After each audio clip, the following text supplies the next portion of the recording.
for this one, baby. Looks like we got our guest on the line. He is Freddie Coleman of ESPNRadio.com. Let me say this about this guy before we bring him on real quick. I've been listening to his shows on the weekends as a sports radio junkie for a lot of years. I'm sure you have too, Jersey World. But this Oh, of guy, course. this guy has so much knowledge and just a wealth of knowledge. He's been with ESPN Radio for quite some time. So without further ado, let's get him in here real quick, silent partner, and welcome in Freddie Coleman of ESPN Radio. Just to click of the button there, real quick. Freddie, what's going on, my man? I hope I can live up to that introduction, guys. Thank you so much for that, by the way. Oh, not a Oh, problem. no problem, man. Freddie. No problem, man. Hey, I listen to you on game night or many a night, my friend. How fun were those days back then when we just had 6 hours of just uninhibited fun and nobody worried about anything? We weren't worried about losing our jobs and all that other good stuff. My, how Absolutely. times change. Absolutely. Well, Fred, let's get in this to this real quick. Of course, the obvious stuff nationally with Jim Tressel and that fallout. I just wanted to ask you real quick. I believe you are a Ohio native, and I want to ask you just with the fallout of Jim Tressel and with the SI information that's come out now that gave the backstory of Youngstown State. Let me ask you, what do you think about just the imagery that the media nationally sold us about Jim Tressel there? Do you kind of buy into maybe this false thing now that it's all coming out and now people are trying to pile on when we already knew this to a certain extent? Well, the one thing with Jim Tressel that I tell with everybody, you can't believe everything you read and everything you hear. And especially Jim Tressel put it out there that he was the kind of guy that was going to be upstanding and do the right thing.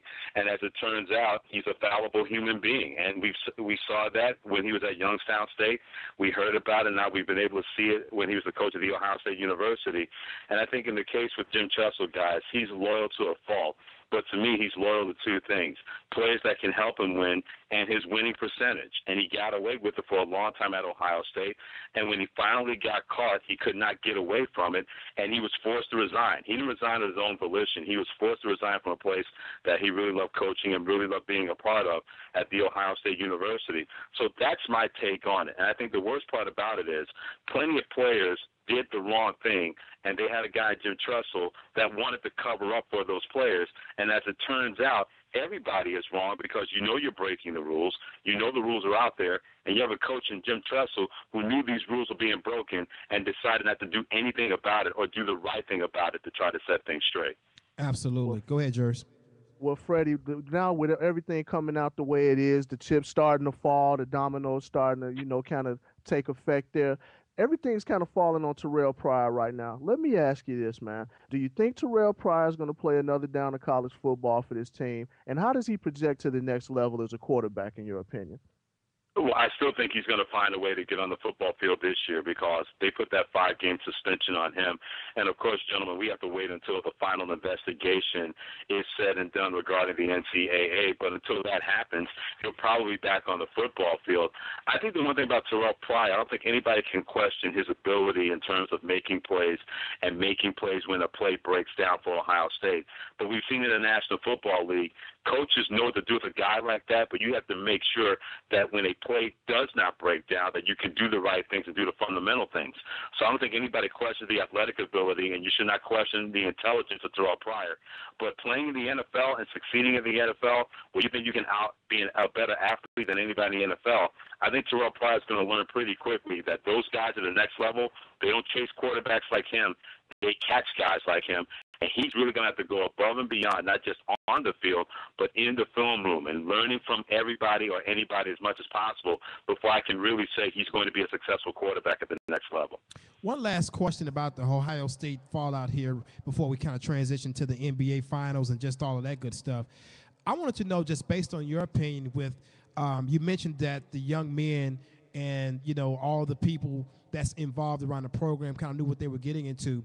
But do you kind of maybe hold accountable maybe maybe some of the people that surround the program that we don't see. I think that, Terrell Pryor and the kids are low-hanging fruit, and, of course, Jim Tressel is low-hanging fruit. So how do we fix this whole cesspool of college athletics that we see? Because, quite frankly, it sounds like it's just the tip of the iceberg when it comes to the entire college football landscape.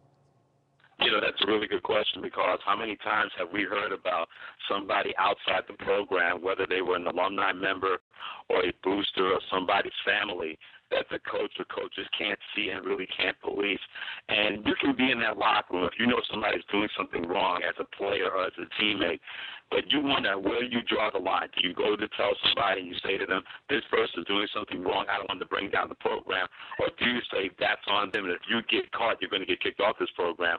I don't know what the NCAA can really do about this, guys, because when you have a football team, whether they're on scholarship or not, that's 120 guys that you're asking anywhere from 10 to 15 coaches to keep an eye on. And you don't know what people or what things they're saying to get into the player's ear, to get into the player's mind, or to get into the player's pocket. So I think that's where the whole conundrum is with the NCAA. How do you police something that you really can't have a handle on? Because it could be something very innocent, a meeting between an alumni or a booster with a player. You don't know if something is going on or something's not going on. And to assume anything, you're not doing yourself any favors. And I think that's something that the NCAA is trying to get a hold on. But it's really tough to enforce something like that when you really can't keep an eye on every player or every coach, no matter the sport. We're speaking to Freddie Coleman of ESPN Radio. Go ahead, George, and ask him those NBA questions real quick. Oh, absolutely. Well, Freddie, we definitely appreciate you, man, taking time out on game one of the NBA Finals, to come in and chop it up with us.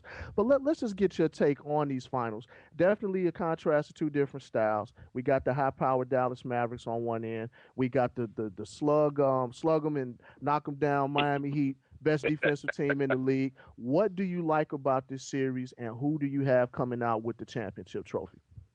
Well, Jersey, the one thing I love about this series is that how many times do you get a chance to see four future Hall of Famers playing at a peak level going against each other? You have Dwayne Wade and LeBron James on one side for Miami, and Dirk Nowitzki and Jason Kidd on the other side for Dallas. So I can't wait to see how that's going to play out. I don't care if they guard each other, don't guard each other. I think that's going to be very, very fascinating. Another thing that I really love about this series is you don't know what X factor is going to show up and have a big impact on this basketball game or on this series. In game one, it could be Mike Bibby if he's able to level up a Jason Terry or level up a J.J. Barea off the bench. In another game, it could be Sean Marion or Tyson Chandler dominating the boards. So we know the superstars are going to have to say. They always do in a series like this, whether they play well or don't play well. But I'm interested in seeing the supporting casts of both of these teams. Who's going to step up? What different people are going to step up, and how much that could really impact the game and maybe the series.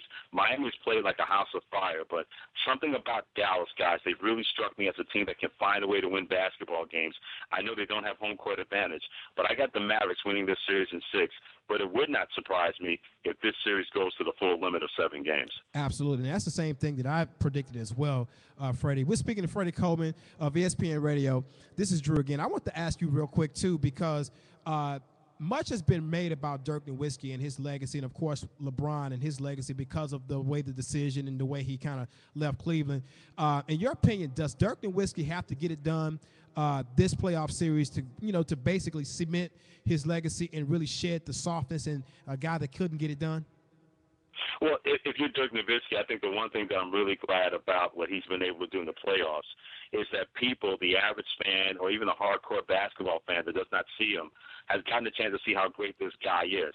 He's paid the price because he's been on teams that have not been tough enough to get out of first rounds or not tough enough to close out series like we saw back in 2006 where they had a 2-0 lead on Miami up by 13 in the fourth quarter, and they could not finish the deal. Dirk Nowitzki is going to go down as one of the all-time greats. I don't think there's any doubt about that. But I think that soft label has kind of really been something that he had to overcome that I thought was really unfair, because when you can average 25 points a game and 12 rebounds a game, you're not a soft guy. You have to make plays, and you have to get to the free throw line, and that's what he's been able to do. So I think his legacy as an individual player was already validated to me, guys, long before this playoff run that he had for the Dallas Mavericks. But I guarantee you, Dirk Nowitzki does not want to be like Charles Barkley or Patrick Ewing or Karl Malone or John Stockton, guys who are great players but don't have a ring on their finger. And you can say the same thing about LeBron James, because if anybody's under more pressure than LeBron James in this series, that person does not exist. He put it out there on the line that when I go to Miami and I join forces with Dwayne Wade and Chris Bosh, we don't want to just win one championship. We want to win multiple championships. And I guarantee a lot of people did not think that was going to happen this year. So both of these guys understand legacies, but more importantly, they want to get that championship. They want to have that one. This way, you can't say they were a guy that was a great player but could not get it done when they really needed him to lead his team to a championship. Absolutely. My silent part, my producer would love to get in here and ask you a question because he's admiring your work as well. So go ahead, silent partner, do your thing. Hey, thanks a lot for joining us, by the way. And I have to go all the way back to the 1970s and think of the Oakland Raiders. The last time I heard so many nationwide references to this contest as good versus evil, Batman versus the Joker. I've heard them for a week now, solid. Just you know what I'm trying to say, the bad versus the good.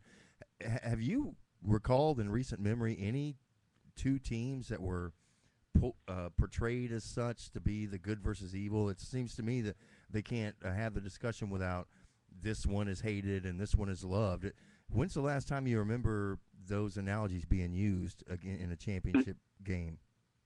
It's silent partner, never in the NBA Finals. I mean, the closest team that really had universal hate towards them in the NBA Finals was probably the Detroit Pistons because of the way they played basketball. And nobody was a fan of Bill Laimbeer, and nobody was a fan of Isaiah Thomas.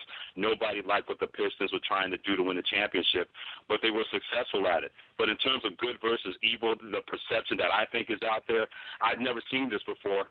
And a lot of it has to do with the fact that LeBron James has been that poster boy, if you want to say he's this evil stormtrooper that is ruining everything that has been good about the NBA. If anything, what LeBron James did, making that decision, whether you like the way he did it or not, has been a boom to the NBA, because all of a sudden now you have that team that many people regard the same way they do the Yankees or the Red Sox or the Dallas Cowboys or the Oakland Raiders back in the 70s and 80s, where people want to see that team fail. And I'm still trying to figure out, why do you want to see a guy like LeBron James fail, who's never been a knucklehead off the court, as far as I'm concerned, has never been a knucklehead on the court, wanted to better his position to win a championship. He did the same thing outside of the decision that Kevin Garnett did when he was at the Minnesota Timberwolves. He knew he was not going to win a championship with that basketball team, and he forced a trade by the Timberwolves to send him to the Boston Celtics. They get Ray Allen, and they had the first Holy Trinity. So if we don't punish Kevin Garnett for forcing his way out of Minnesota, why are we doing the same thing to LeBron James when he did something that anybody would have done in his position, that is to improve your trade, to improve your position, especially when it's not about money to this guy. This guy makes $1 billion a minute every time his face is on TV. He wants to win a championship, and if that's a bad thing, then there are a lot of worse things that I can think of that people should get punished for, that LeBron James is really taking a lot of heat and venom for.